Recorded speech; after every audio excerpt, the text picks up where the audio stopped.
और उनको हम फर्टिलिटी डेज के बारे में गाइड करते हैं। इसको हमारी ज़ुबान में ओवुलेशन कहा जाता है कि क्या मैरिड कपल एक साल से इकट्ठा रह रहा है।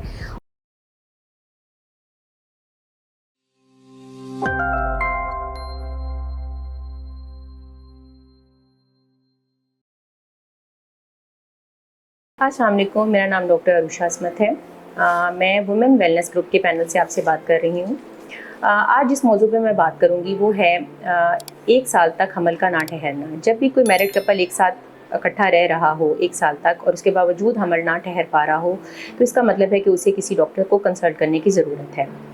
जब भी कोई ऐसा मैरिड कपल हमारे पास आता है तो सबसे पहले हमने बेसिक कुछ हिस्ट्री के पॉइंट्स देखने होते हैं और उसके अकॉर्डिंगली उनकी फर्दर टेस्ट और उनका इलाज करना होता है। सबसे ज़्यादा इंपॉर्टेंट जो चीज़ है वो ये है कि सबसे पहले हमने ये देखना है कि क्या मैरिड कपल एक साल से इकट्ठा रह रहा है, उनकी क्वाइटल फ्रिक्वेंसी जो है वो कितनी है। बेसिक जो फीमेल के प्रॉब्लम्स हैं उनको हमने नोट डाउन करना होता है। क्या फीमेल की माहवारी रेगुलर है, उसमें कोई इशू तो नहीं है। अगर रेगुलर है तो क्या अंडा अपने मखसूस टाइम पे सही तरीके से निकल रहा है या नहीं। इसके लिए हमने कुछ टेस्ट करवाने होते हैं जिनमें अल्ट्रासाउंड बहुत ज़्यादा इंपॉर्टेंट है, जो डे 12, 13 या 14 पे करवाया जाता है। इससे हमें ये आइडिया हो जाता है कि क्या आया इस साइकिल के अंदर अंडा रिलीज़ हुआ है या नहीं। इसको हमारी ज़ुबान में ओवुलेशन कहा जाता है।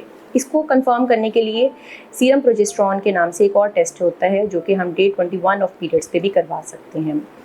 फीमेल में ये चीज़ देखने के अलावा हम कुछ और बेसिक टेस्ट भी करवाते हैं जो कि हार्मोनल टेस्ट होते हैं। उनमें एक टेस्ट थायराइड फंक्शन टेस्ट है और दूसरा सीरम प्रोलैक्टिन लेवल है। ये हम माहवारी के दूसरे या तीसरे दिन करवाते हैं।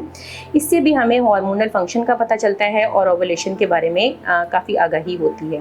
ये 3 बेसिक टेस्ट जो है हम हर फीमेल को ऑफ़र करते हैं जब वो फर्स्ट विजिट पे आती हैं। इसके साथ ही उनके हस्बैंड के भी कुछ टेस्ट करवाए जाते हैं जिनमें मोस्ट इंपॉर्टेंट टेस्ट जो है वो सीमन एनालिसिस है। सीमन एनालिसिस से हमें क्या पता चलता है, उसमें हमें ये पता चलता है कि आया जो मर्द के जरसूमे हैं वो अपनी प्रॉपर उनका साइज़ ठीक है, उनका काउंट ठीक है, उनकी शबाहत ठीक है और सीमन एनालिसिस में कोई इन्फेक्शन का एलिमेंट तो नहीं है।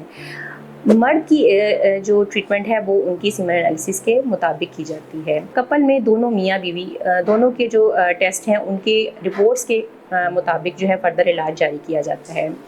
इसके अलावा हमारे लिए जो बहुत इंपॉर्टेंट चीज़ होती है वो ये होती है कि मर्द या औरत दोनों में से किसी को पहले से कोई मेडिकल एलिमेंट तो नहीं है, जिनमें ख़ास तौर पे डायबिटीज़ या कोई और मेडिकल एलिमेंट जैसे हाइपरटेंशन वगैरह का कोई मसला तो नहीं है, कोई मिर्गी का मसला है, जो कि बहुत ज़्यादा चीज़ें इंपॉर्टेंट हैं जिनका वर्कअप होना पहले से ज़रूरी होता है। ये बेसिक टेस्टों के अलावा हमने पेशेंट को जो है एडवाइस करना होता है कि आप इन टेस्टों के साथ हमारे पास दोबारा आएँ और सिंपल फॉलिक एसिड जो है वो स्टार्ट करें, अपना वेट जो है वो मेंटेन करें, हेल्दी आपकी डाइट होनी चाहिए फीमेल की। और उनको हम फर्टिलिटी डेज़ के बारे में गाइड करते हैं कि आपके डे 8 से 18 जो है वो फर्टिलिटी डेज़ हैं जिनमें आपने ज़्यादा फोकस करना है, इंटरकोर्स के डेज़ के ऊपर ज़्यादा फोकस करना है और इसके अकॉर्डिंगली जो है आगे फर्दर मैनेजमेंट जो उनके टेस्टों की रिपोर्ट आएगी उसके अकॉर्डिंगली हम करेंगे। कोई भी ऐसा कपल जो इन मसाइल के साथ है और जिनको ये मसाइल दरपेश हैं वो हमारे पास विज़िट कर सकते हैं। हम और वीडियोज़ के लिए आप हमारे चैनल को सब्सक्राइब कर सकते हैं। अल्लाह हाफ़िज़।